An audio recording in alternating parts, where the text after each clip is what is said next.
시편 강의 9번째 말씀, 기이한 일을 행하시는 하나님이란 주제로 오늘 함께 말씀 듣고 함께 기도하는 시간 갖기를 원합니다.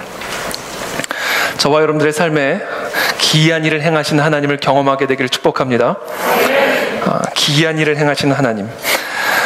오늘 시편 기자인 다윗은 바로 그 하나님을 찬양함으로 오늘의 이 시편을 시작을 하고 있습니다. 내가 전심으로 여호와께 감사하오며 주의 모든 기이한 일들을 전하리이다. 지금 다윗이 하나님께 감사드리는 그 기도로 오늘 시편을 시작을 하는데요. 다윗이 하나님께 전심으로 감사드리는 이유는 주의 모든 기이한 일들 때문이다 라고 고백을 하고 있습니다. 우리 하나님은 어떠한 분이신가? 우리 하나님은 우리의 삶 가운데 또 이 나라의 역사 가운데 기이한 일을 행하시는 분이십니다. 우리가 그와 같은 기이한 일을 행하시는 하나님을 경험하게 되면 우리는 하나님께 전심으로 감사를 드리게 될 뿐 아니라 그 기이한 일을, 하나님이 우리를 위해서 행하신 그 기이한 일들을 사람들에게 전하게 되어 있다라는 거예요. 우리가 신기한 일을 경험하면 사람들에게 막 전해주잖아요. 그와 같이 우리의 삶 속에 기이한 일을 행하시는 하나님을 경험하게 되면 그 하나님을 향하여 전심으로 감사를 드리게 될 뿐 아니라 그 하나님을 전하게 되어 있어요. 저는 그와 같은 은혜가 우리 모두에게 임하게 될 줄을 믿습니다. 여러분, 하나님의 일이 우리 가운데 기이하게 느껴지는 이유가 있습니다. 우리가 정말 하나님을 만난다면, 우리가 정말 하나님을 경험하는 사람들이라면, 우리의 삶 속에 정말 하나님이 기이한 일을 행하고 계신다면 우리는 그 하나님께 감사드릴 수밖에 없고 그 기이한 일을 전할 수밖에 없게 되는데, 자, 하나님의 일이 기이한 이유가 있어요. 하나님이 행하시는 모든 일들이 우리들에게 기이할 수밖에 없는 이유, 하나님은 우리랑 다른 분이기 때문에 그렇습니다. 하나님의 능력이 우리의 능력과 다릅니다. 그래서 하나님의 능력이 우리의 삶 속에서 실행되어질 때 우리는 그 하나님의 일이 기이하게 느껴질 수밖에 없어요.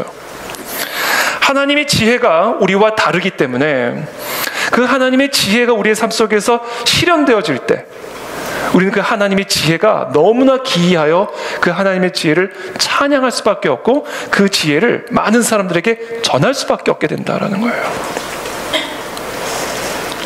하나님의 능력이 우리의 능력과 다르고 하나님의 지혜가 우리의 지혜와 본질적으로 다르기 때문에, 그래서 하나님이 행하시는 일은 우리가 행할 수 있는 일과는 본질적으로 다르다. 그래서 하나님이 행하시는 그 모든 일들이 우리의 삶 속에 우리의 눈에 보기에 기이하게 보일 수밖에 없다라는 것이죠. 바로 이 기이한 일을 경험하고 누리는 자가 복이 있는 자다라는 것입니다. 그런 의미에서 우리가 하나님을 믿는다. 저와 여러분들 모두 다 하나님을 믿으시죠? 아멘. 하나님을 믿는다라는 것은 무엇을 의미하는가? 우리가 하나님을 믿는 믿음이 있다라는 것은 무엇을 의미하는가? 결국 하나님이 우리의 삶 가운데 기이한 일을 행하실 것을 기대하는 마음이에요. 그게 믿음입니다.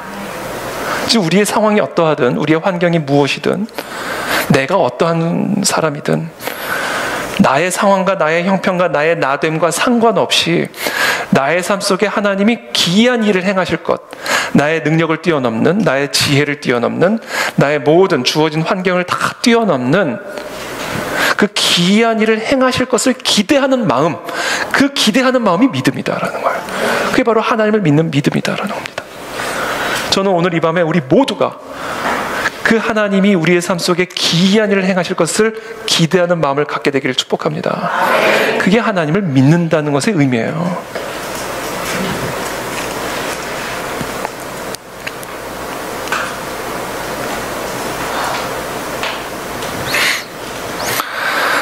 그때 우리는 그 하나님께 전심으로 감사를 드리게 되어 있고, 그때 비로소 우리는 그 하나님이 우리 가운데 행하신 그 기이한 일을 많은 사람들에게 그냥 앉혀놓고 전하게 되어 있어요. 바로 이것이 하나님이 이 세상에서 영광을 받으시는 방법입니다.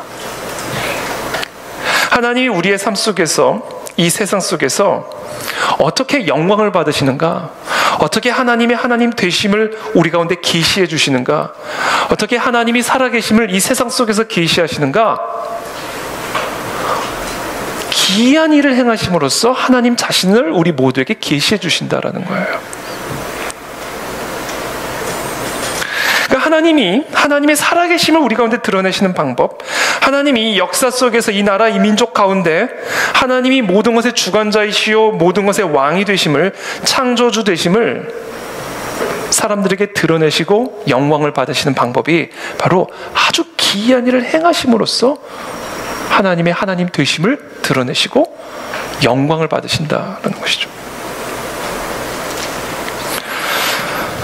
저는 오늘 이 시편 말씀을 묵상하는 가운데 그와 같은 기이한 일을 간절하게 소망하게 되었습니다. 그리고 그와 같은 기이한 일을 행하실 것을 확신하게 되었어요. 왜냐하면 하나님은 하나님을 드러내기를 원하시는 분이시거든요. 하나님의 그 능력을 모르는 자들에게 드러내기를 원하시는 분이에요. 하나님은 하나님의 살아계심을 인정하지 않고 모르는 자들에게 하나님의 살아계심을 드러내기를 원하시는 분이십니다.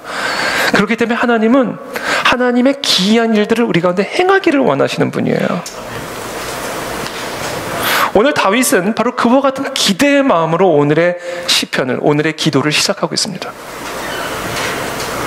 소정 오늘 이 밤에 우리가 하나님 앞에 기도하며 부르짖을 때 그와 같은 하나님의 기이한 일을 행하실 것을 확신하는 마음으로, 하나님이 그것을 원하실 뿐만 아니라 우리도 그 기이한 일을 행하시기를 간절하게 소망하고 기대하는 마음으로 오늘 기도의 문을 여시기를 축복합니다.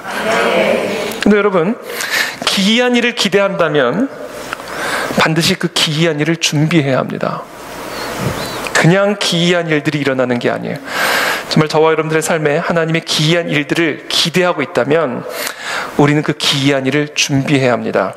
자, 기이한 일을 위한 조건, 우리가 준비해야 할 기이한 일을 경험하기 위한 조건이 있습니다. 오늘 제가 저와 여러분들과 함께 나누고자 하는 그 조건은 바로 나 자신을 내려놓아야 된다라는 것입니다. 나의 방식을 내려놓아야 하나님의 기이한 일이 우리 가운데 행하실 수가 있어요. 나의 지혜를 내려놓아야 하나님의 그 기이한 지혜를 통해 기이한 일을 우리 가운데 행하실 수가 있습니다. 나의 능력을 내려놓고 나의 스케줄을 다 내려놓아야 됩니다. 나를 내려놓아야 우리는 그 하나님의 기이한 일을, 나를 넘어서는 그 기이한 일을 경험할 수가 있게 된다는 것이죠. 여러분, 나의 방식, 나의 지혜, 나의 능력, 나의 스케줄, 나의 점점점, 나의 점점점, 이 모든 것들을 결국 한 단어로 뭐라고 표현하는 줄 아세요? 나의 한계입니다. 나의 방식은 무엇을 의미하는 데서 나의 한계를 의미하는 거예요.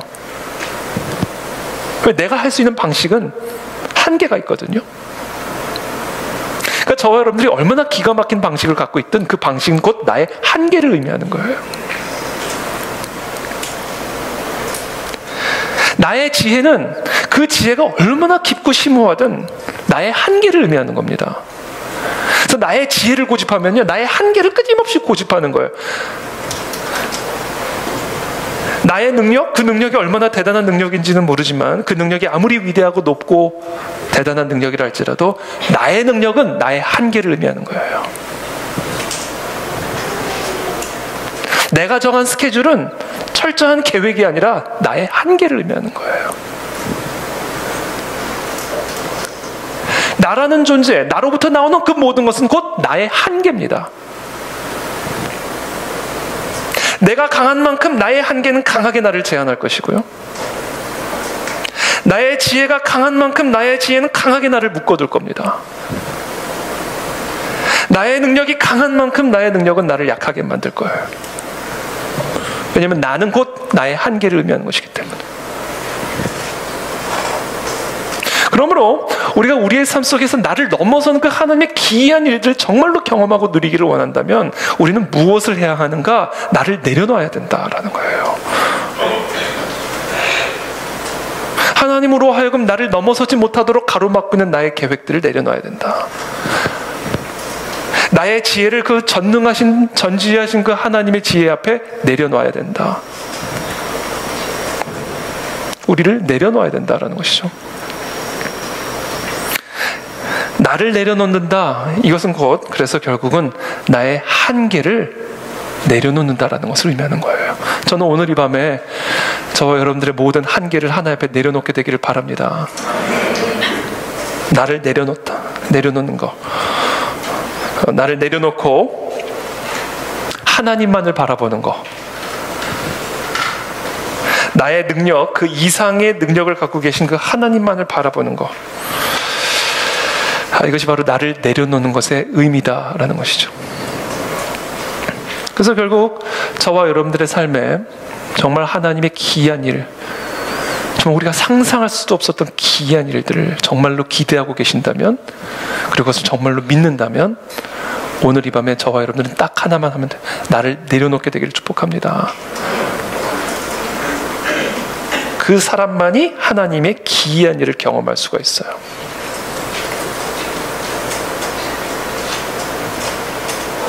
그래서 시편 46편에 보면 하나님이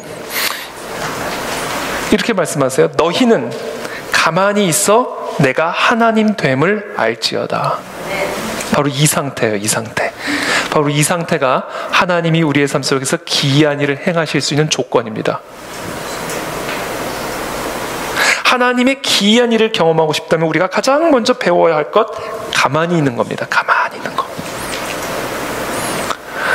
우리가 삶의 급격한 변화를 경험하게 되거나 삶의 어떤 과도기를 경험하게 되거나 어떤 삶의 위기를 경험하게 될 때 우리가 가장 하기 힘든 것이 가만히 있는 거예요. 가만히 있는 거.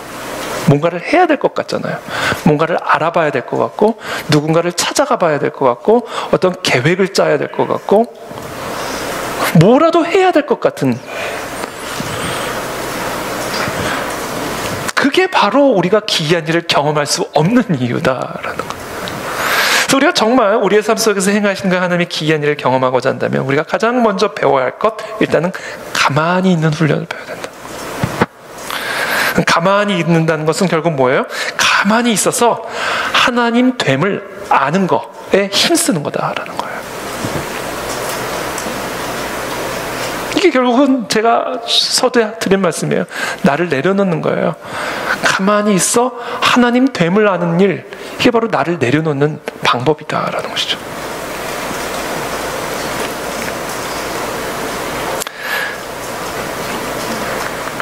우리는 이와 같은 자세를 한 단어로 무엇이라고 부르는가?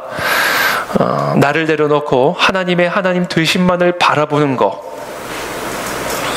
나의 지혜를 내려놓고 하나님 되심만을 바라보는 이것을 우리는 일컬어 찬송이라고 부르고 예배라고 부르는 겁니다. 그래서 오늘 시편의 기자인 다윗은 9장 1절부터 이렇게 얘기합니다. 내가 전심으로 여호와께 감사하며 주의 모든 기이한 일들을 전하리이다.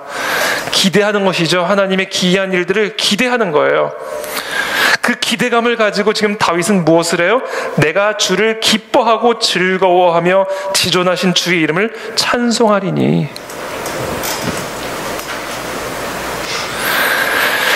여러분, 다윗이 쓴 이 시편에 기록된 이 다윗의 시편 가운데 다윗이 평안할 때 쓴 시는 거의 없습니다. 절대로 기뻐할 수 없는 상황, 절대로 즐거워할 수 없는 상황, 그런 상황 속에서 쓰여진 시편이 대부분이죠. 자, 그런 상황 속에서 다윗은 하나님의 기이한 일들을 기대하는 마음으로 무엇에 지금 집중하고 있는가? 하나님의 그 이름을 찬송하는 일에 집중하고 있다라는 거예요. 그 하나님의 높으신 이름을 예배하는 일에 집중하고 있다라는 겁니다. 이게 나를 내려놓는 거예요. 나를 내려놓고 하나님 됨을 아는 거, 이게 예배고 이게 찬송입니다.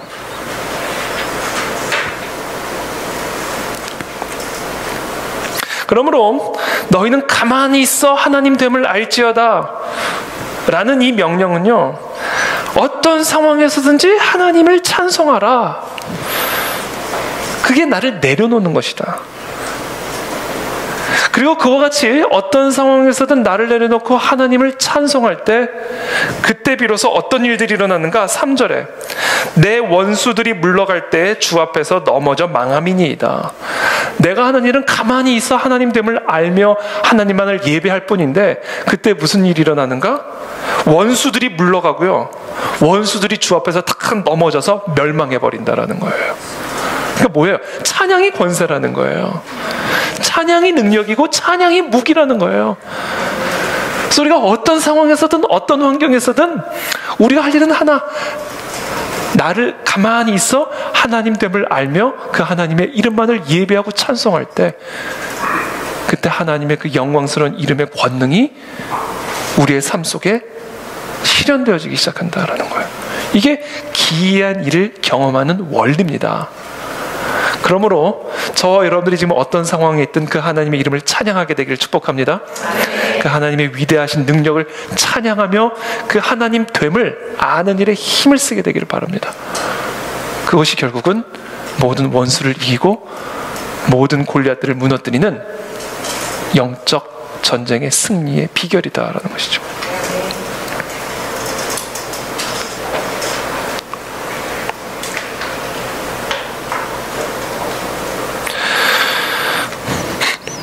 우리의 원수들은요, 우리의 지혜쯤은 얼마든지 뛰어넘어가서 우리를 해칠 수 있습니다. 우리의 원수들은 우리의 능력쯤은 얼마든지 뛰어넘어갈 수가 있어요. 그러나 하나님의 지혜 앞에서는 그 원수들이 그 지혜를 넘어가지 못하고 걸려서 넘어지고 자빠져서 멸망하게 되어 있다는 거예요. 근데 그와 같은 일들이 언제 일어난다? 다윗의 고백은 이거예요. 하나님을 찬양할 때, 하나님의 지혜를 찬양할 때 하나님의 지혜의 막이 내 앞에 쳐진다라는 거예요. 하나님의 능력을 우리가 찬양할 때, 하나님 되심을 우리가 높여드리고 존귀하게 여기며 찬양하고 예배할 때 그 하나님의 능력이 내 앞에 세워진다라는 거예요. 그러니까 결국은 무슨 얘기다?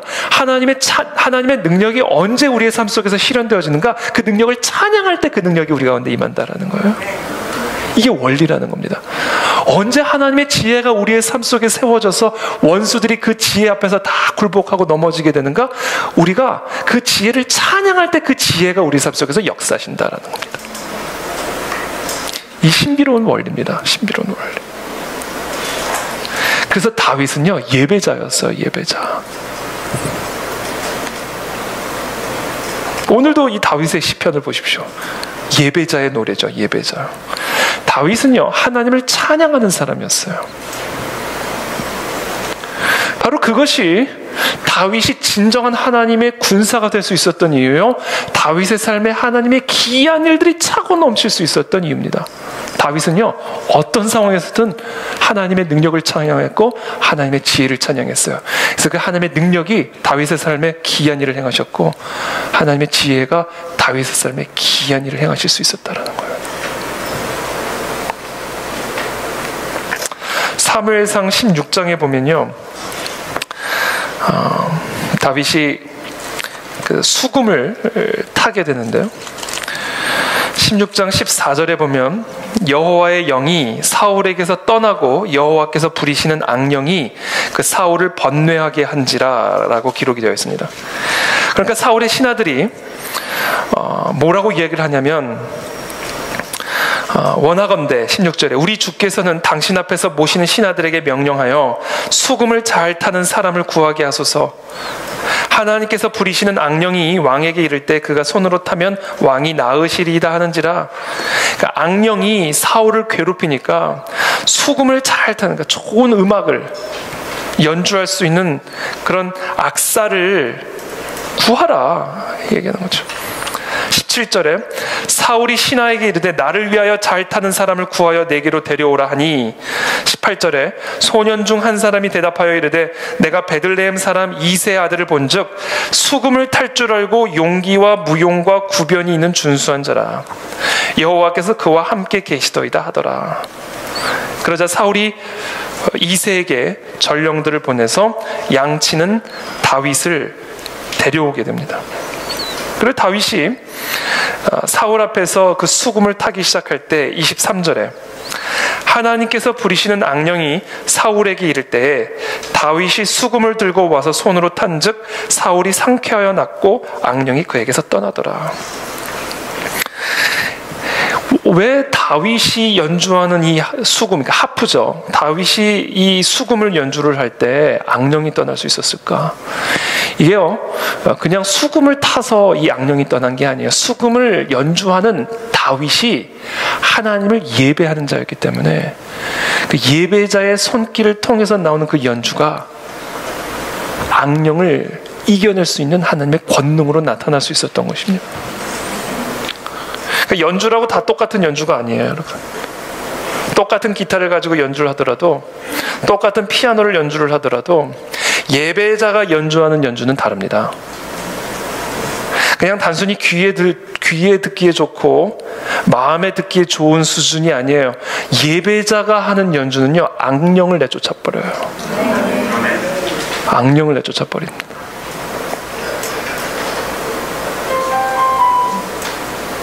하나님의 능력이 나타난다라는 거예요. 하나님을 예배하는 자의 연주는, 하나님을 예배하는 자의 손끝을 통해서 나오는 글은, 하나님을 예배하는 자를 통해서 나오는 말은 하나님의 능력이 나타나는 하나님의 통로가 된다라는 거예요. 왜? 하나님은 하나님의 능력을 예배하는 자를 통해서 능력을 나타내시기 때문에. 하나님의 이름을 높여드리는 자의 그 입술을 통해서 하나님의 높으신 이름의 권능을 드러내시기 때문에, 하나님을 예배하는 자가 수금을 타면 그 수금을 통해서 귀신이 떠나가게 되는 것이고, 하나님을 예배하는 자의 손끝을 통해 나오는 글을 통해서 그 글을 읽는 자들마다 악령이 떠나가는 역사들이 일어나게 되는 것이고,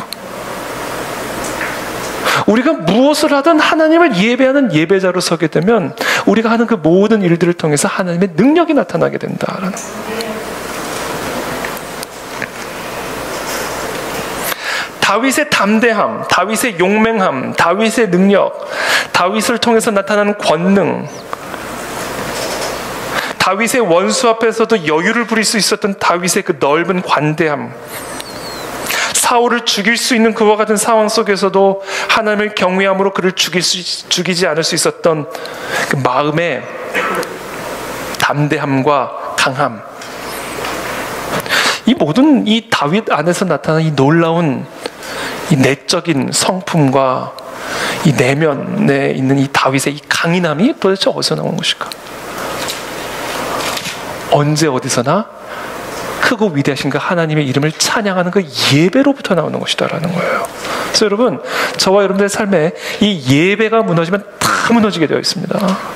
그러나 저와 여러분들의 삶이 어떤 상황이든 이 예배가 살아나면요, 모든 게 다시 살아나기 시작해요.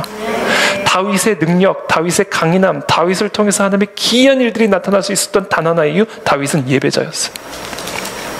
저는 다윗이 어떻게 그 목동 시절 곰을 잡아 죽이고, 곰이 양을 물어가지고 가버리면 쫓아가가지고 곰을 쳐가지고 사자를 쳐가지고 그 양을 다시 구해왔다. 어떻게 그런 용맹과 담대함과 그런 힘이 나올 수 있었을까? 저는 확신합니다. 다윗은 그 양을 지키는 양을 지키는 그 초원에서, 양과 함께하는 그 시간에서 언제나 밤하늘을 바라보며 하나님을 예배하는 예배자로 서 있었을 거예요. 저는 확신해요. 그 아무도 없는 그 깊은 흑암에 양떼를 지키며 홀로 지내는 그 밤에 다윗은 홀로 하나님과 깊은 독대의 시간들을 가졌던 것이 분명합니다. 이게 예수님의 삶의 패턴이기도 했어요. 예수님도 마찬가지로 그 바쁜 일정 가운데 흔들림이 없이, 그 누구에게도 방해받지 않는, 하나님의 이름만을 높여드리며 하나님의 이름만을 예배하는 깊은 예배의 시간들이 예수님의 삶의 중심에 있었습니다. 그리고 나와서는 기적을 행하신 거예요. 귀신을 내쫓고 안진뱅이들을 일으키고 하나님의 나라를 이 땅 가운데 임하게 하시는 그 놀라운 사역을 감당하실 수 있었던 거예요. 그분의 말을 들으면 귀신들이 떠나가고, 그분의 말을 들으면 질병들이 치유를 받고, 그분이 만져주면 혈루병이 그 즉시 나음을 얻고, 어떻게 그와 같은 능력이, 하늘의 능력이 나타날 수 있었을까? 예수님은 예배자였어요. 어떤 상황에서도 하나님의 능력을 예배하는 분이었어요. 그래서 하나님의 능력이 그분을 통해 나타나는 겁니다. 다윗이 그런 삶을 살았다는 거예요. 저와 여러분들의 삶에 이와 같은 하나님의 기이한 일들을 경험하고자 한다면 다윗처럼 저와 여러분들도, 예수님처럼 저와 여러분들도, 저와 여러분들의 자리가 예배의 자리가 되게 해야 된다라는 것입니다.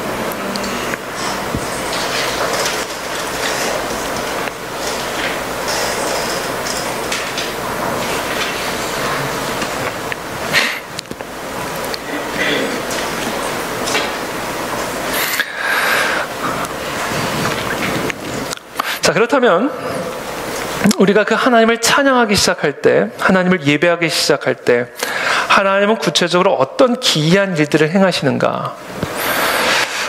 4절부터 이렇게 나옵니다. 주께서 나의 의와 송사를 변호하셨으며 보좌에 앉으사 의롭게 심판하셨나이다. 하나님이 나를 변호해 주신 기이한 일을 경험하게 됩니다. 주께서 나의 의와 송사를 변호하셨으며 보좌에 앉으사 의롭게 심판하셨나이다. 그러니까 아마도 지금 다윗은 누군가로부터 송사를 당하고 있는 상황인 것 같아요. 누군가로부터 공격을 당하고 있는 상황인 것 같아요. 누군가로부터 다윗의 의를 공격받고 있는 그와 같은 상태인 것 같습니다. 근데 그런 상황 속에서, 그런 억울한 상황 속에서, 그런 공격을 받는 상황 속에서 다윗은 기이한 일을 행하실 그 하나님의 이름을 찬송했어요. 그때 하나님의 그 능력은 어떻게 기이하게 다윗의 삶 속에서 일하시는가? 주께서 나의 의와 송사를 변호하시고요, 보좌에 앉으셔서 의롭게 심판하시는 기이한 일을 다윗의 삶 속에서 행하셨다라는 거예요. 여러분, 하나님이 나를 변호해 주신다라는 겁니다. 하나님이 나의 변호사가 되어주신다는 거예요. 사람들이 막 나를 공격을 하는데 하나님이 나의 변호사가 되어주시는 거예요. 근데 더 놀라운 사실은 뭔지 아세요? 하나님이 나의 변호사가 되어주는 것으로도 놀라운데 심지어 하나님이 나의 변호사임과 동시에 나의 판사가 되어주시는 거예요. 그럼 재판 끝난 거죠. 그럼 재판 끝난 거예요. 검사가 무슨 정죄를 해도, 검사가 어떤 구실로 공격을 해도 하나님이 나를 변호해 주시는데, 막 변호하시다가는 이제 판결을 내리겠습니다 그러시건 변호사인 우리 하나님이 심판자의 자리로 가시는 거예요. 그럼 게임 끝난 거 아닙니까?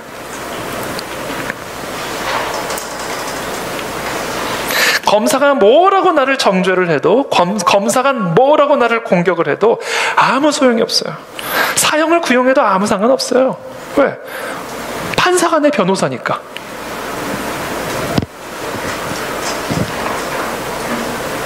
사람들이 나를 뭐라고 정죄를 해도, 사람들이 나를 뭐라고 수치를 주어도, 사람들이 뭐라고 나를 멸시를 해도 아무 소용이 없어요.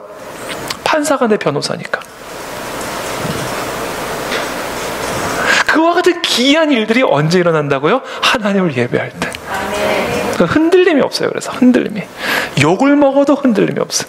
멸시를 받아도 흔들림이 없어요. 수치를 당해도 흔들림이 없어요. 짓밟혀도 흔들림이 없어요. 그 기이한 일들이 일어난다고요. 언제요? 하나님을 찬양할 때.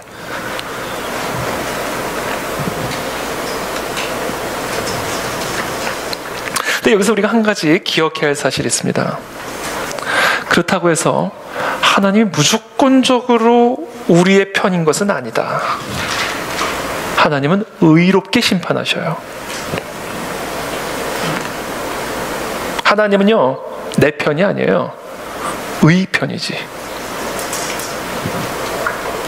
여러분, 하나님 무조건적으로 여러분 편이 되줄 거라고 생각하는 것은 큰 오산입니다. 하나님은 사람 편이 아니에요. 의 편이에요. 의 편. 그러니까 지금 이 다윗의 이 고백, 주께서 나의 의와 송사를 변호하셨으며 보좌에 앉아서 의롭게 심판하셨나이다, 이와 같은 고백은 지금 내가 의의 편에 서 있음을 전제로 하고 있는 고백입니다. 자, 의란 뭐예요? 제가 지난주에 말씀드렸죠. 의, 하나님의 뜻. 하나님을 위해서 사는 가운데 송사를 당하는 거, 하나님의 뜻을 위해서 멸시를 받는 거, 하나님의 나라와 영광을 위해서 사람들로부터 짓밟히는 거, 그게 의예요. 그게 의. 하나님은 그와 같은 자들의 변호사와 심판이 되어주신다라는 거예요. 그러니까 하나님은 아무에게나 변호사가 되어주시고 심판자가 되어주시는 게 아니에요. 하나님은요, 하나님의 의를 위해서 멸시를 당하는 자를 책임지십니다. 저와 여러분들이 하나님의 의를 위해 멸시를 받는다면 아무것도 두려워하지 않게 되기를 바랍니다. 하나님은 저와 여러분들의 변호사가 되어주실 뿐 아니라 판사가 되어주신다. 그래서 여러분, 세상에서 가장 강인한 사람, 세상에서 가장 무서울 것이 없는 사람은요, 어떤 사람이냐면요, 하나님의 의를 위해서 사는 사람이에요. 그 사람의 심지는요, 그 무엇으로도 꺾을 수가 없어요. 왜? 하나님의 의를 위해서 살아가는 자들을 하나님은 변호하시고 판사가 되어주시기 때문에 그래요.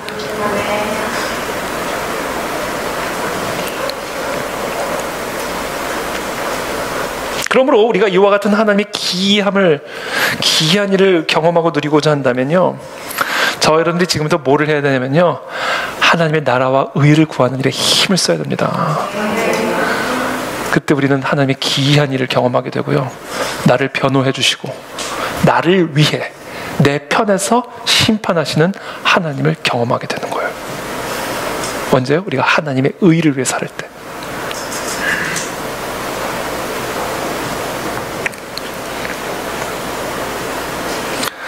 계속해서 5절에 이방 나라들을 책망하시고 악인을 멸하시며 그들의 이름을 영원히 지으셨나이다. 여러분, 이방 나라란 어떤 나라죠? 하나님을 대적하는 나라예요. 지금 다윗은 하나님을 대적하는 나라와 싸우고 있는 겁니다. 하나님을 모독하는 자와 지금 싸우고 있는 거예요. 하나님의 진리를 멸시하는 골리앗과 지금 싸우고 있는 거예요. 그 싸움 속에서 지금 멸시를 당하고 있고 그 싸움 속에서 송사를 당하고 있는 상황입니다. 그래서 다윗은 확신하는 거예요. 하나님이 나의 변호사가 되시고 심판자가 되신다. 개인과 나라가 싸우고 있지만 다윗이라고 하는 한 인간과 이방 나라라고 하는 하나님을 대적하는 나라와 지금 내가 싸우고 있지만, 그리고 그 나라가 나를 공격하고 있고 그 나라가 지금 나를 송사하고 있지만, 그러나 흔들림이 없이 하나님의 기이한 일을 기대하며 하나님의 그 권위를 찬송할 수 있는 거예요. 도대체 이 심지가 어디서부터 나오나? 하나님은 하나님을 위해 싸우는 자를 변호하시고 하나님을 위해 싸우는 자를 위해 심판하시는 분이시다.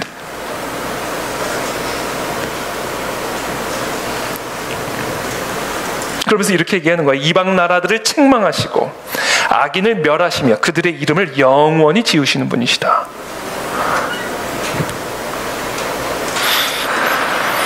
여러분, 요한복음 15장 19절에 보면 이렇게 말씀하십니다. 예수님께서 너희가 세상에 속해 있다면 세상이 너희를 자기 것으로 여겨 사랑할 것이다. 그러나 너희는 세상에 속하지 않았고 오히려 내가 너희를 세상에서 가려 뽑아냈으므로 세상이 너희를 미워하는 것이다. 이 이방 나라입니다. 정말 저와 여러분들이 하나님에게 속하는 사람들이라고 한다면 저와 여러분들은 반드시 이 이방 나라들로부터 공격을 받게 되어 있어요. 이 이방 나라들로부터 멸시를 받게 되어 있습니다. 왜? 예수님 말씀 그대로예요. 우리는 세상의 것이 아니기 때문에 그래요. 우리는 세상에 속한 자들이 아니기 때문에 그래요.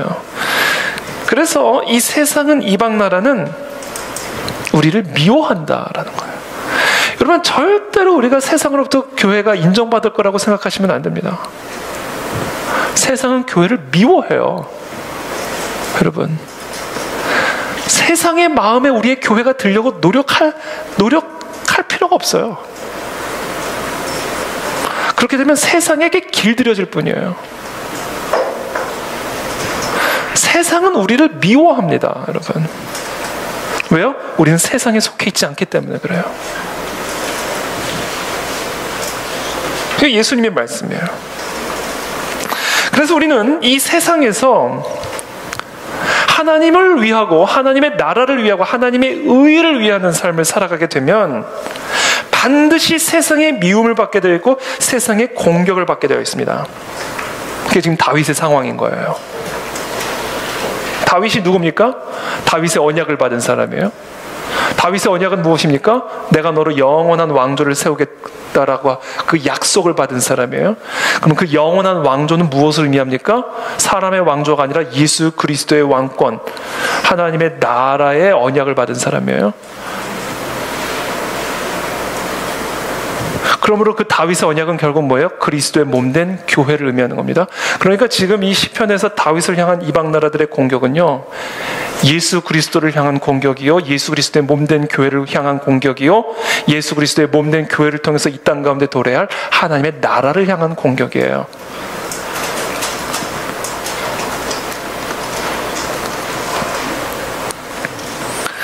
그래서 우리는 다윗의 후손으로서 예수 그리스도의 몸된 교회로서 우리는 이 세상 속에서 반드시 미움을 받게 되어 있고 끊임없는 공격을 받게 되어 있어요. 언제요? 우리 교회가 진짜 교회면.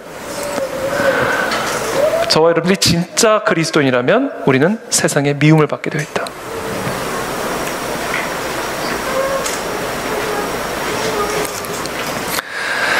그러나 우리가 아무것도 염려하거나 두려워할 필요가 없는 이유는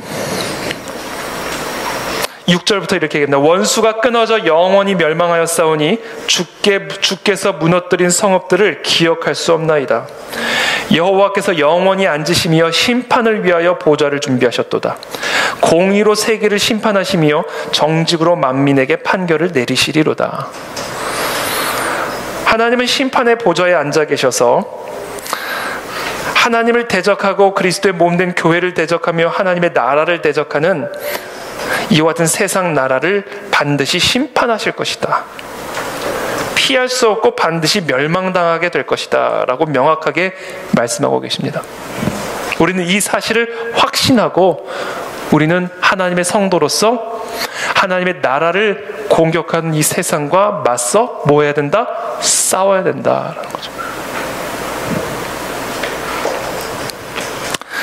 여러분, 우리는 이와 같이 하나님을 대적하다가, 하나님의 나라를 대적하다가 오늘 이 말씀처럼 역사 속에서 영원히 심판받아 멸망당한 인물들을 수도 없이 보게 됩니다. 네로 황제, 얼마나 많은 그리스도인들을 박해했고 교회들을 파괴했습니까? 그러나 자살로 인생을 마감하죠. 심판이에요. 스탈린, 히틀러 역시 자살로 인생을 마감하죠. 김일성, 김정일, 얼마나 하나님의 나라를 대적하였고 하나님의 백성들을 억압한 사람들입니까? 그러나 이 모든 자들이 결국은 영원한 심판의 지옥불 가운데 있죠. 그들의 통치가 영원할 것 같았지만 그들은 지금 현재 멸망당하여 지옥에 있습니다. 그러므로 지금 오늘 이 다윗은 그와 같은 심판자 하나님을 찬양하면서 공의로 온 세계를 결국은 심판하실 그 하나님을 찬양하면서 지금 자신이 당하고 있는 이 모든 이방 나라로부터 당하는 공격과 송사들을 넉넉하게 이길 것을 하나님께 감사하며 그 기이한 일들을 찬양하고 있는 거예요.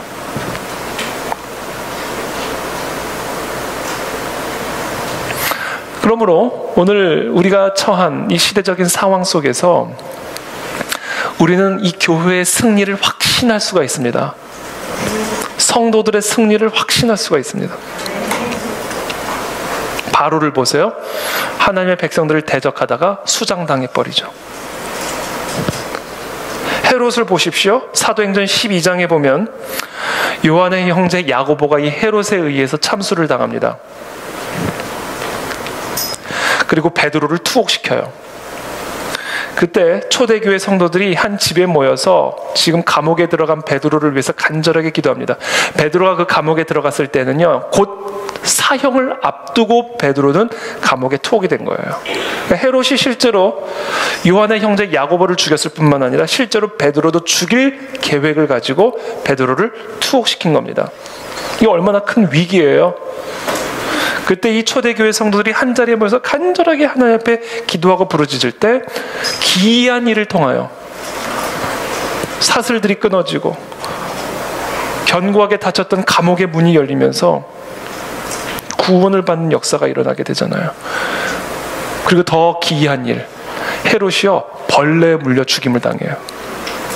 교회를 죽이려 했던 헤롯이 결국은 죽임을 당하는 일들이 일어나게 되는 거죠. 이게 바로 기이한 일이에요. 이 기이한 일들이 언제 일어난다? 하나님의 능력을 예배하고 찬양할 때. 그때 하나님은 그 하나님의 기이한 일로 하나님의 원수들을 심판하시고 교회의 원수들을 심판하시고 영원한 멸망의 지옥불로 던져버리신다라는 거예요.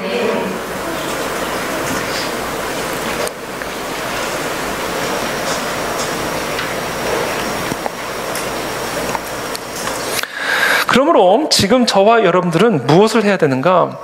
이와 같은 심각한 영적 전쟁 속에서 정말 여러분 실제로 교회를 파괴하려고 하는 이 악과의 전쟁에서, 정말로 하나님의 나라를 파괴하려고 하는 이 악과의 전쟁에서, 마치 다윗을 죽이려 했던 이 악, 그리고 다윗의 후손으로 오신 예수 그리스도를 정말로 죽이려고 했던 그 악, 그리고 예수 그리스도께서 죽으시고 부활하신 이후에 시작된 그 교회를 정말로 죽이려 들었던 그 악, 그 악은 여전히 이 땅에서 동일하게 역사하고 있습니다.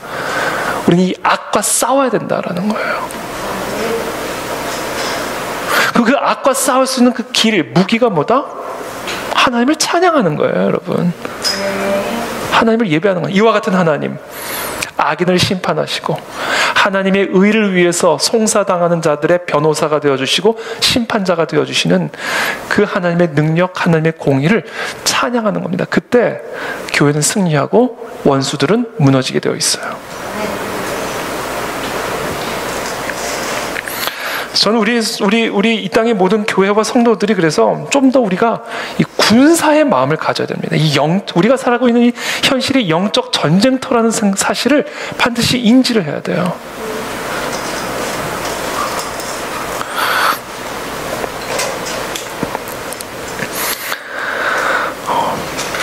저는 그런 의미에서 오늘 이 차별금지법, 송사를 당한다 얘기를 했는데, 오늘 주께서 4절에 보면 주께서 나의 의와 송사를 변호하셨다. 여러분, 차별금지법이 통과가 되면 이제 우리는 송사에 휘말리게 됩니다. 송사에 휘말리게 돼요. 우리가 하나님의 나라와 의를 위할 때 송사에 휘말리게 됩니다.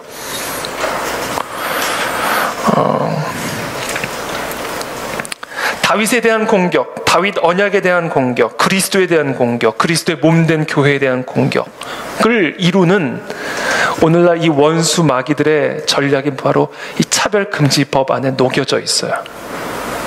그래서 우리는 이 차별금지법을 막아내야 됩니다. 싸워야 됩니다, 여러분. 그것을 위해서 우리는 하나님을 찬양해야 돼요.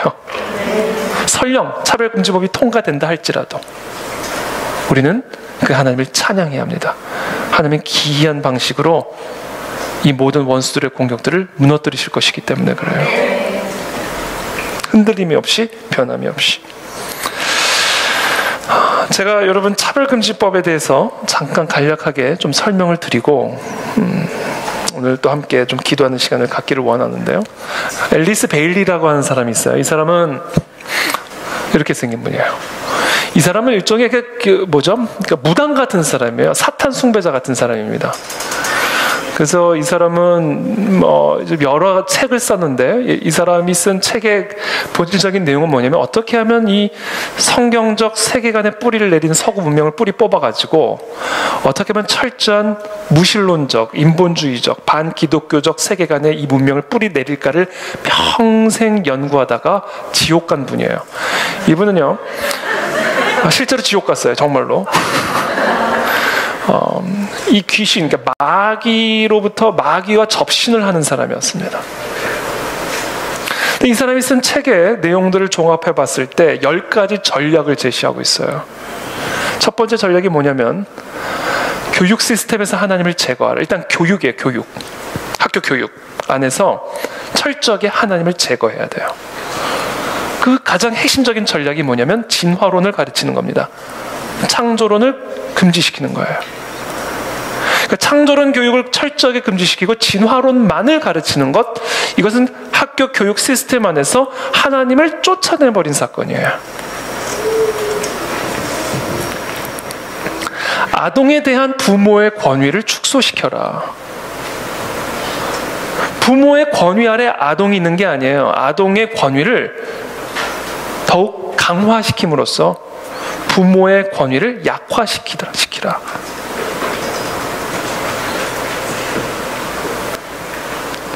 기독교적 가정구조를 파괴하라. 가정 파괴입니다. 기독교적 가정구조라는 것은 결국은 뭐예요? 아빠, 엄마, 아이들로 구성된 가족구조죠.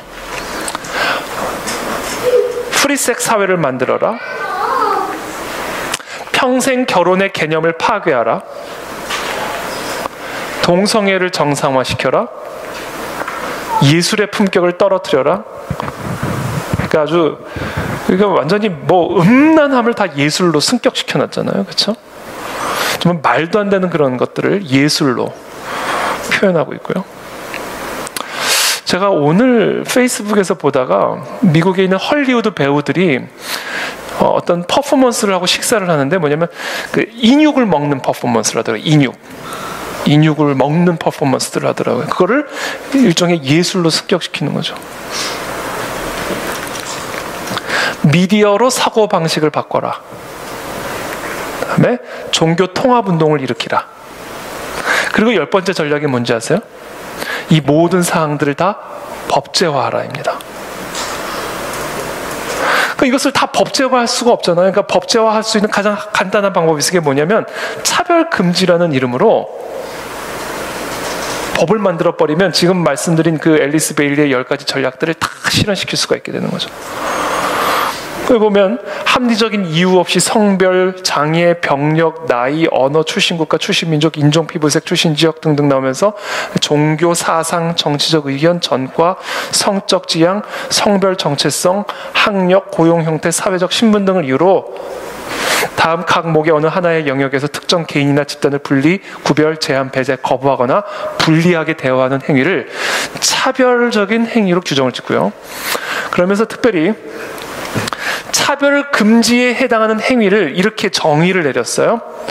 개인이나 집단에 대해 존엄성을 해치거나 수치심, 모욕감, 두려움을 야기하거나 적대적, 위협적, 모욕적인 분위기를 조성하는 등의 방법으로 신체적, 정신적 고통을 주는 일체 행위. 이것은 매우 주관적인 감정이잖아요. 그러니까 예를 들면 이런 거예요.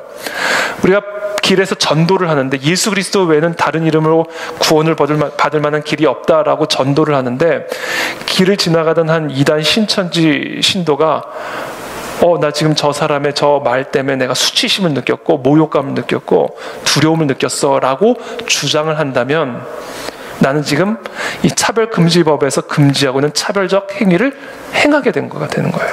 그러니까 지금 내가 차별을 했다 안 했다가 뭐에 의해서 결정이 되냐면 차별을 당했다라고 주장하는 사람들의 내적 상태에 의해서 결정이 되는 겁니다. 그러니까 나는 전혀 그 사람을 차별하려고 의도하지 않았더라도 그 사람이 차별을 느끼면 그게 차별적 행위가 되는 거예요. 동성애는 죄야 라고 설교를 했는데 그 설교를 들은 동성애자가 그럼 내가 죄인이란 말이야?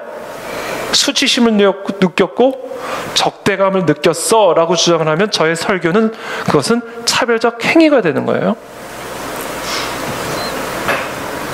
이게 바로 차별금지 법안이다라는 겁니다. 차별금지법. 그래서 제가 지난주 주일날 설교했듯이 결국 이 차별금지법이 통과가 되면 무엇을 설교할 수 있고 무엇을 설교할 수 없는지를 결정해 주는 겁니다. 이게 무엇이 하나님의 말씀이고 무엇이 하나님의 말씀이 아닌지를 결정해 주는 거예요. 그러니까 성경을 파괴시키는 법이다라고 제가 말씀을 드리는 겁니다. 성경을 파괴시킨다면 그것은 결국 뭐예요? 이 땅의 모든 교회를, 이 땅의 모든 성도들을 결국은 하나님의 말씀의 권위에서 뽑아내다가 결국 마귀의 권위 아래 둔 그 일을 행하게 되는 거예요. 그게 바로 태초에 마귀가 아담과 하와 앞에서 행한 일이에요. 선과 악을 판단하는 기준을 하나님의 말씀에서 뽑아다가 네가 먹고 싶은 대로, 네가 선하다고 생각하는 대로 결정하라고 하는 그것이 바로 태초에 마귀의 행한 짓이요, 오늘날 이 시대에 동일하게 똑같이 모습은 다양하지만 차별금지법이라고 하는 법을 통해서 우리 가운데서 행하고 있다는 것을 알아야 된다는 거죠. 그래서 이 차별금지법이 통과가 되면요, 대대적인 송사에 휘말리게 됩니다. 이제 교회가, 목사가, 성도들이 필연적으로 송사에 휘말리게 되어 있어요. 영국 같은 경우는요, 이분은 이제 경찰인데 미국에서 캘리포니아에서 경찰을 하다가 영국으로 건너가지고 이제 목사가 되는데 스트리트 프리처예요. 길거리에서 전도하는 분입니다. 근데 길거리에서 전도를 하다가 이렇게 이거 실제 장면인데 이분이 이렇게 전도를 하고 있는데 한 사람이 수치심과 모욕감을 느꼈다라고 해서 막 소동을 벌였어요. 그래서 경찰이 와가지고 결국은 누구를 체포해 가냐면 이 목사님을 체포해 가는 장면입니다. 소요죄로. 그러니까 소요를 일으켰다는 거예요, 이분이. 그러니까 전도를 하는데 그 전도를 들은 사람들이 막 소요를 일으키면 그 목사님이 소요죄를 범하게 되는 거예요. 그래서 구금됐습니다. 이런 일들이 일어나게 되는 거예요, 이제. 캐나다 같은 경우는요, 빌 89이라고 하는 법안이 통과됐는데 뭐냐면요, 아이가 자신의 성별을 결정할 수 있는 권리를 보장하는 법이고요. 부모가 그것을 막으면 부모의 양육권을 박탈시키는 법입니다. 그러니까 내 자식이 성별을 바꾸려고 할 때 부모가 그것을 가로막으면 부모의 양육권을 박탈시켜버려요. 대한민국에는 이미 국가인권위원회 법이 있어요. 근데 이거는 강제성이 없어요. 근데 아까 차별금지법과 동일한 내용들을 가지고 있습니다. 근데 이제 이 국가인권위원회 법을 이제는 아주 실정법으로 만들어서 실제로 처벌하고 손해배상을 청구할 수 있게 만든 그 법이 이제 차별금지법이다라는 것이죠. 근데 이미 국가인권위원회법만으로도 어마어마한 악행이 우리 가운데 이루어졌고요.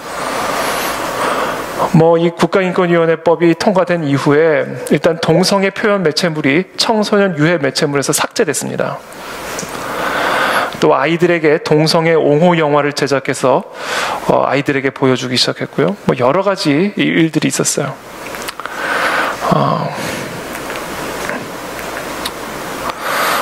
예를 들면 이제 차별금지법이 통과가 되면 어떤 일들이 일어나게 되냐면 이거는 이제 그 에런 클레인, 멜리사 클레인이라고 이제 오레곤주에서 이제 베이커리를 하는 분입니다. 스윗 케이크라고 하는 그런 빵집을 운영하던 분들이었는데 이분들은 이제 아주 신실한 크리스천들이었어요. 근데 이분들이 이제 빵을 파는데 케이크를 파는데 하루는 레즈비언 커플이 동성 결혼식을 한다고 이제 찾아온 거예요. 그래서 케이크 제작을 의뢰를 했습니다, 이분들에게. 그때 이 멜리사 클레인 부부가 우리는 크리스천이기 때문에 동성 결혼식을 우리는 결혼식으로 인정할 수가 없고 그리고 그와 같은 결혼식에 우리의 케이크를 제작해 드릴 수가 없으니까 정말 미안하지만 다른 케이크 집으로 가달라고 정중하게 거절을 했어요. 그럼 다른 데 가면 되잖아요. 다른 데 가지 않고 고발을 하러 갔어요. 뭐에 의해서? 차별금지법에 의해서. 그래서 고발을 당해가지고 이분들이 지금 제가 정확한 액수가 생각은 안 나는데 대략적으로 약 14만 불, 거의 14~15만 불 정도 되는 그 손해배상을 청구를 합니다. 아니에요. 3억, 우리나라 돈으로 제 기억으로 맞다 한 3억 원 정도에 되는 손해배상액을 청구했어요. 그러니까 정신적 손해배상. 차별받았다라는 거예요. 지금 차별금지법에 따라 수치심을 느꼈고 모욕감을 느꼈다는 겁니다. 그래서 지금 손해배상액으로 약 3억 원 정도 제 기억이 맞다면 청구를 하게 되는데 그것을 청구를 하면서 이 그 레즈비언 커플이 그 소장에 자신이 입은 정신적 손해 178가지를 나열을 합니다. 그러니까 이 사람이 지금 나한테 케이크 제작을 거부함으로 말미암아 내가 갖게 된 정신적 손해를 178가지를 쫙 나열을 해요. 그 중에 어떤 것들이 있냐면 제가 실제로 읽었거든요. 그 178가지 중에 어떤 게 있냐면 소화불량 증상, 그리고 다시 시작된 흡연 습관, 그리고 퇴근 후에 피곤 증상.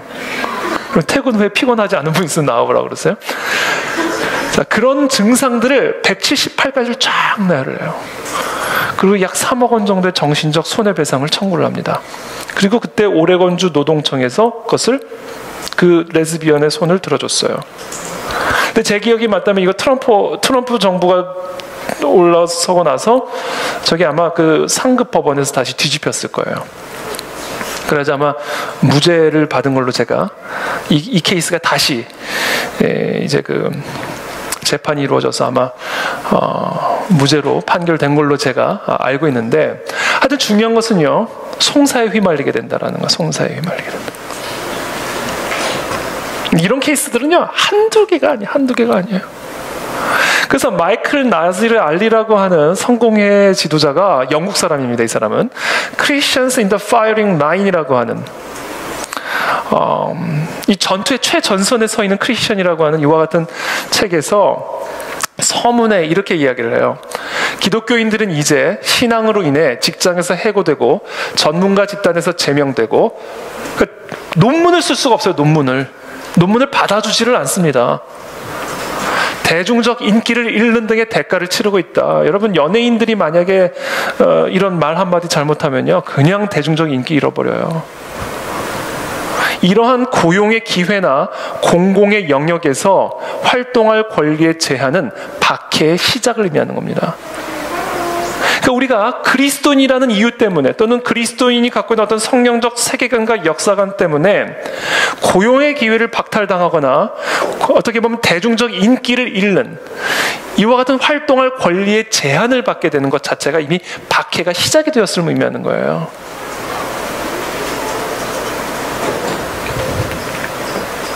여러분, 이거 최근에 지난주 금요일에 정부 지침이 있었죠?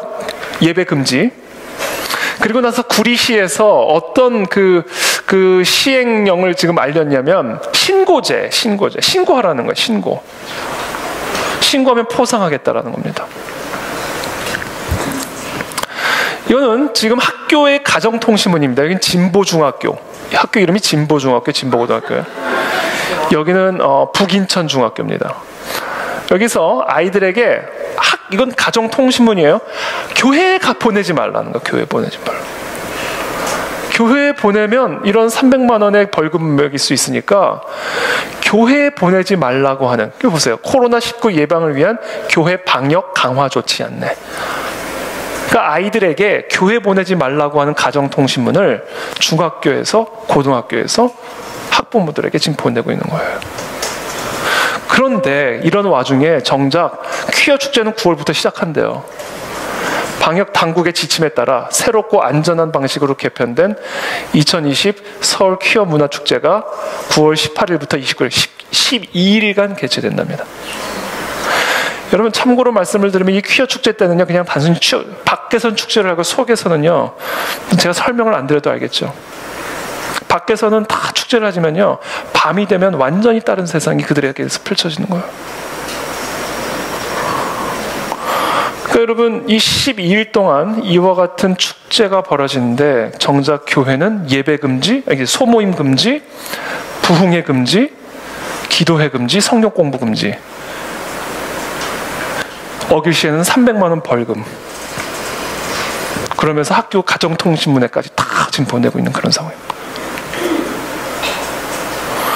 여러분, 이런 송사에 휘말리게 된다라는 거예요. 이게 지금 우리가 처한 상황이다. 그래서 우리는 전쟁 중에 있다는 사실을 아셔야 돼요. 여러분, 우리는 전쟁 중에 있다는 사실. 그럼 이런 상황 속에서 우리는 뭐를 할 것인가? 우리는 어떤 믿음을 가지고 있어야 되는가? 이런 상황에서 뭐를 해야 된다? 싸워야 된다. 어떻게 싸운다? 찬양으로 싸운다라는 거예요. 찬양으로. 하나님을 예배함으로 싸운다라는 거예요. 하나님을 예배할 때, 찬양할 때 어떤 일이 일어나게 될지를 이 시편의 다윗은 우리에게 가르쳐주고 있습니다. 15절의 말씀이에요. 이방 나라들은, 하나님을 대적하는 이 이방 나라들은 자기가 판 웅덩이에 빠지며 자기가 숨긴 그물에 자기 발이 걸렸도다. 여호와께서 자기를 알게 하사 심판을 행하셨으며 악인은 자기가 손으로 행한 일에 스스로 얽혔도다. 악인들이 스올로 돌아가며, 스올은 지옥이에요. 악인들은 지옥으로 돌아가며 하나님을 잊어버린 모든 이방 나라들이 그리하리로다. 궁핍한 자가 항상 잊어버림을 당하지 아니하며 가난한 자들이 영원히 실망하지 아니하리로다. 여호와여, 일어나사 인생으로 승리를 얻지 못하게 하시며 이방 나라들이 주 앞에서 심판을 받게 하소서. 여호와여, 그들을 두렵게 하시며 이방 나라들이 자기는 인생일 뿐인 줄을 알게 하소서. 우리가 이 전능하신 하나님을 예배하고 찬양할 때 하나님은 이와 같이 기이한 일을 행하신다라는 거예요. 기이한 일을. 원수들이 자기가 판 웅덩이에 빠지는 기이한 일들이 일어나게 될 것이다. 유대인을 모르드게를 하만의 장대에 매달려고 장대를 세워놨는데 그 장대에 하만이 매달리는 기이한 일들이 일어나게 될 것이다. 언제요? 그 하나님을 찬양할 때, 그와 같은 하나님을 예배할 때 우리는 그와 같은 하나님의 기이한 일들을 경험하게 될 것입니다. 그러므로 하나님을 대적하는 자를 두려워하지 말고 하나님을 예배하게 되기를 바랍니다. 하나님의 성도를 공격하는 이 세상과 이방 나라를 두려워하지 말고 하나님만을 찬양하게 되기를 바랍니다. 오늘 우리 이 큐티 본문, 오늘 생명의 삶 큐티 본문 말씀이 시편 149편의 말씀인데, 이 말씀 제가 한번 읽고 오늘 말씀을 마치도록 하겠습니다. 시편 149편 6절에서 9절의 말씀에 이렇게 이야기를 합니다. 그들의 입에는 하나님에 대한 찬양이 있고 그들의 손에는 두 낡아진 칼이 있도다. 여러분, 우리가 우리의 입으로 그 하나님의 능력을 찬양할 때 하나님의 그 능력의 검이 우리의 두 손에 쥐어진다라는 거예요. 이것으로, 자, 하나님에 대한 찬양으로 문 나라에 보수하며 민족들을 벌하며 그들의 왕들은 사슬로 그들의 귀인은 철고랑으로 결박하고 기록한 판결대로 그들에게 시행할지로다. 자, 이와 같은 영광은 그의 모든 성도들에게 있도다. 할렐루야. 그러므로 오늘 이 밤에 지금 우리가 처한 이 상황이 매우 어려운 상황이지만 그러나 이와 같은 상황은 언제나 이래왔어요. 태초 이래로 하나님의 백성과 하나님의 교회는 언제나 이와 같은 공격과 대적의 상황 속에 있었습니다. 이런 상황 속에서 우리는 무엇을 해야 하는가? 우리의 입으로 그 위대하신 심판자 하나님을 찬양하라. 하나님을 예배하라. 그 하나님의 능력을 높여드리라. 그때 하나님은 이 하나님의 기이한 방식으로 결국은 이 나라와 민족들과 이 땅의 왕들과 이 땅의 귀인들을, 하나님을 대적하는 이와 같은 자들을 철고랑으로 결박하고 기록한 판결대로 시행할 것임을 분명하게 약속하고 계십니다. 그러면 오늘 시간 우리가 함께 그 하나님을 예배하며 찬양하며 높여드리며 기도하며 나가게 되기를 바랍니다. 이것이 우리가 이 땅에서 하나님의 그 거룩한 전쟁을 수행하는 방식임을 기억하게 되기를 바랍니다. 오늘 시간 함께 기도하며 나가기를 원합니다.